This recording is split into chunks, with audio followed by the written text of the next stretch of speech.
Imagine this: the king of rock and roll, Elvis Presley, standing under the spotlight, mesmerizing thousands in the audience, until he says something so unexpected, so shocking, that his own backup singers, the Sweet Inspirations, storm off stage in the middle of the performance.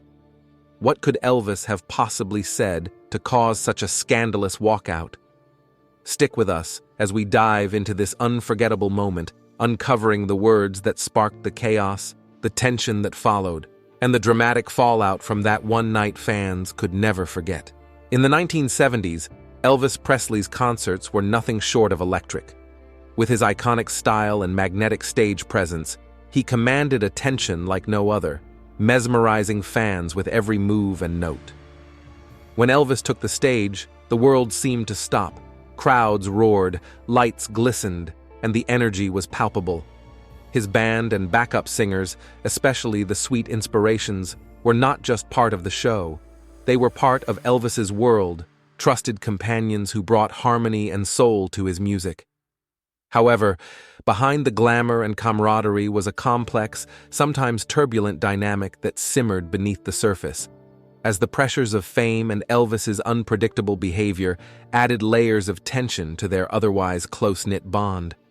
Elvis was known for his spontaneity, and his concerts often reflected his off-the-cuff personality.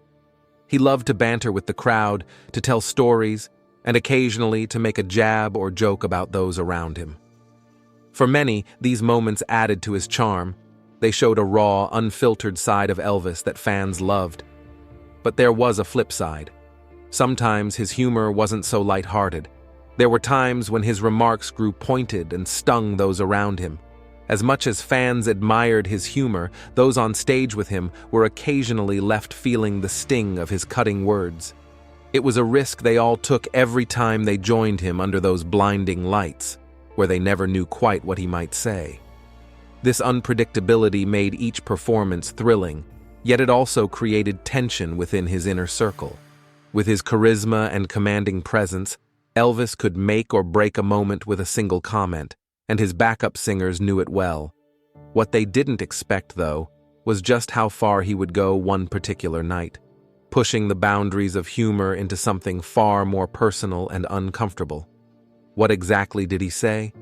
And how did a lighthearted performance suddenly spiral into an unforgettable standoff? Stay with us as we dig into the shocking words that led to an onstage walkout that no one could have predicted. The turning point of the night began with what seemed like another one of Elvis's casual quips, yet it quickly took a darker turn.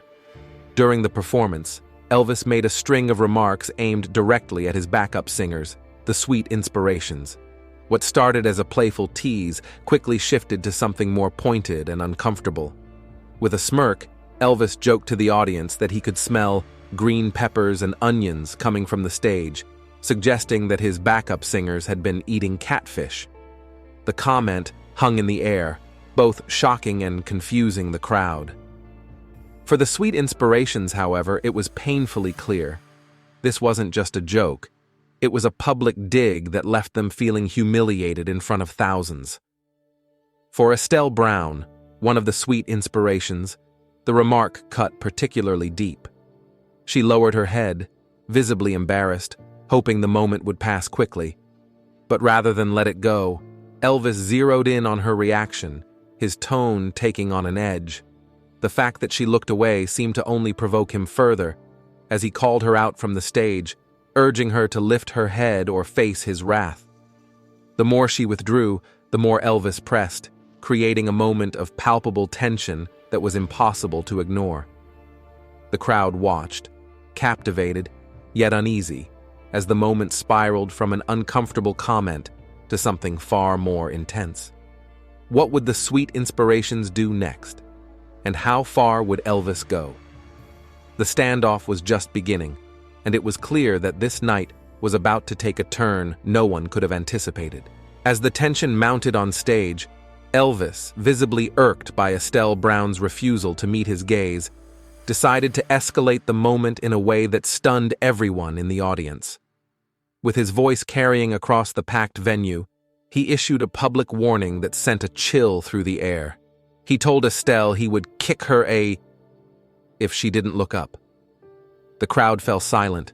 The playful atmosphere suddenly transformed into something far more intense and unsettling. This was no longer a teasing jab.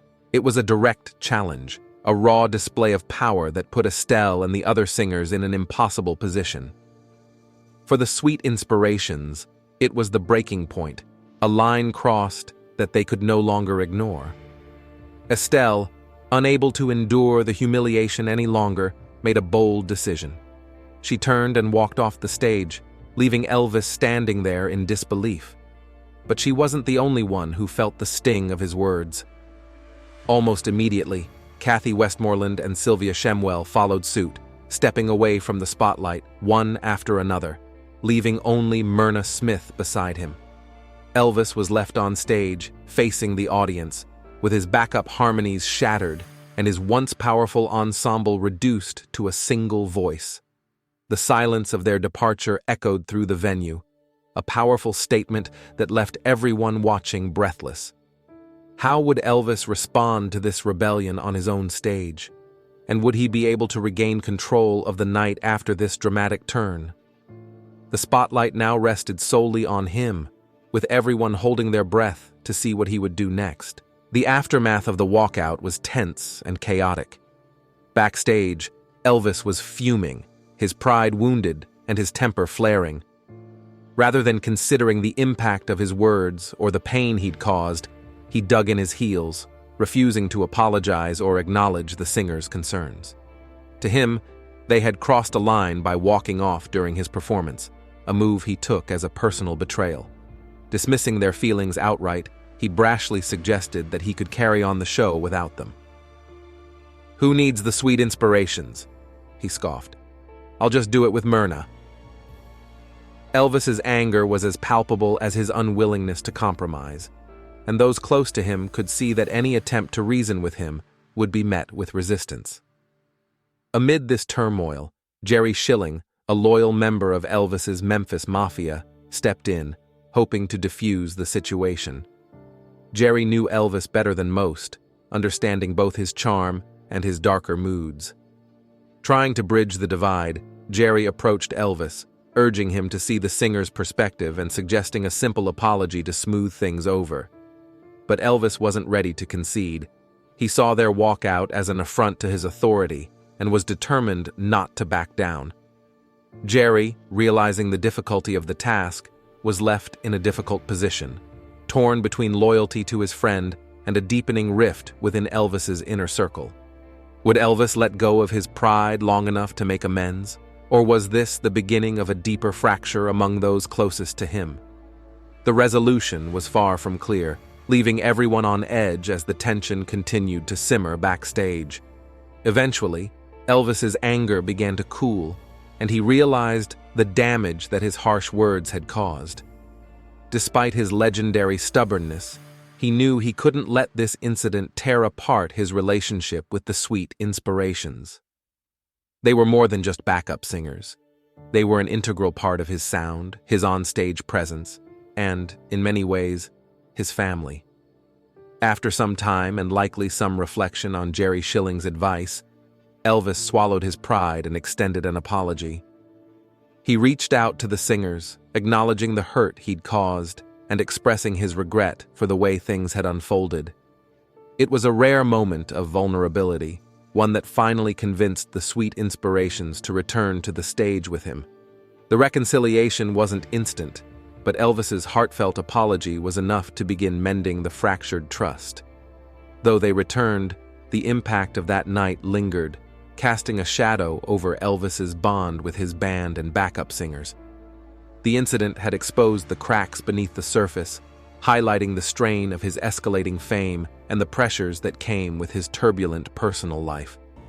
For Elvis, the need to be the king meant balancing a public persona with private struggles, and sometimes that weight spilled over onto those around him. The sweet inspirations continued to perform with him, but the memory of that night stayed with them, a reminder of the fine line between camaraderie and conflict. In the end, Elvis's relationships with those closest to him were often as intense as his performances, complex, passionate, and marked by moments of both harmony and discord. But was this apology enough to heal deeper wounds, or were there other moments still to come that would test the limits of their loyalty? The stage was set for more drama, and the story of Elvis's final years was only beginning to unfold. What do you think about this unforgettable moment in Elvis's career? Was he justified in his actions, or did he take things too far with the sweet inspirations? We'd love to hear your thoughts. Share your opinions in the comments below. Do you think moments like these show the true pressures of fame, or is there more to the story? Join the conversation, and let's dive into this fascinating chapter of Elvis's life together.